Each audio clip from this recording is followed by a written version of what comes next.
Selamat datang di sesi kritis asesmen. Setelah Anda merumuskan tujuan pembelajaran atau CPMK, kini saatnya berfokus pada bagaimana kita mengukur keberhasilan pembelajaran itu secara adil dan bermakna. Dalam sesi ini, Anda akan belajar memilih jenis asesmen yang tepat dan menyusun rubrik penilaian yang relevan, transparan, dan autentik. Bayangkan rubrik sebagai kompas pembelajaran, penunjuk arah bagi dosen dan mahasiswa menuju capaian yang benar. Dalam pendekatan outcome-based education, asesmen punya beragam bentuk dan tujuan.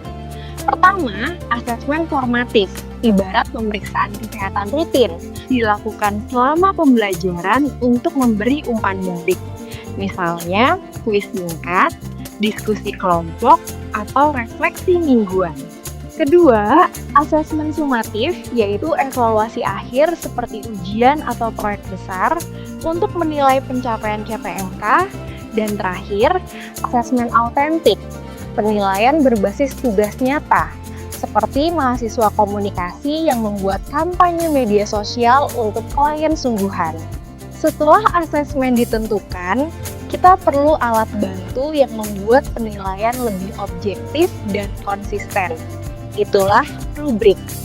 Rubrik adalah panduan yang menjelaskan ekspektasi kinerja mahasiswa.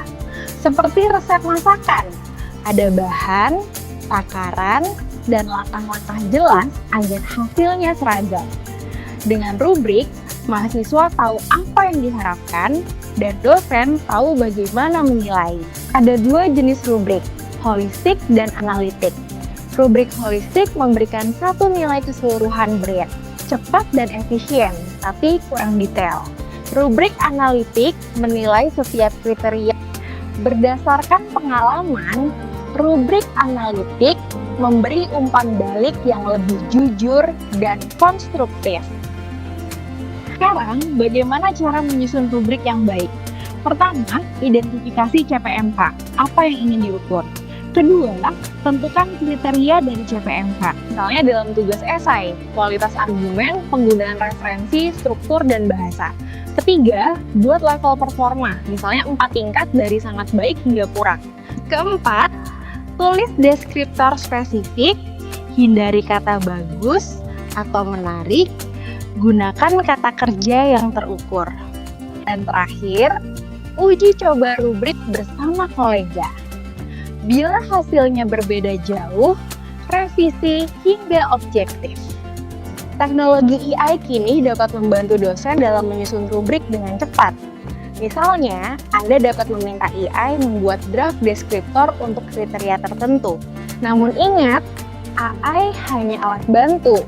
Hasilnya tetap harus direview dan disesuaikan dengan konteks pembelajaran. AI bisa memberi inspirasi, tapi keputusan akhir tetap ada pada dosen. Mari kita simpulkan.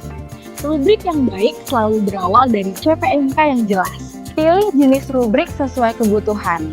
Holistik untuk efisiensi, analitik untuk detail. Pastikan deskriptor ditulis dengan spesifik, dan gunakan AI hanya sebagai asisten.